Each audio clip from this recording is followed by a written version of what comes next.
Assalamu alaikum, урматтуу жамаат. Мына бүгүн Талас областында Аманбаев айылында республикалык деңгээлде көргөзмөбүз өтүп атат.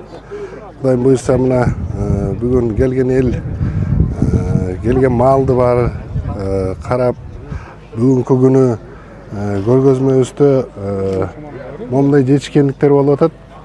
Мисалы алганда бир 4-5 жылкы мурунку көргөзмөлөргө караганда селекция жолу мына азыркы өзүңөр көрүп аткандай жакшы деңгээл менен келатат да.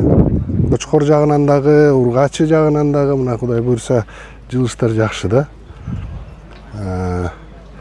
Бүгүнкү мына көргөзмөдө азыр эле өзүм күбө болуп келдим.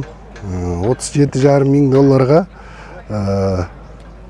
сүт диштеги ургачы токтуу деп койсок болот, ошо токтуу сатылды да. Бул деген чоң жетишкендик деп ойлойм мен. Кудайым буйрса мына фермерлерге ушундай эле берекеси Алланын болуп турсун. Селекция жолунда ийгилик каалайм.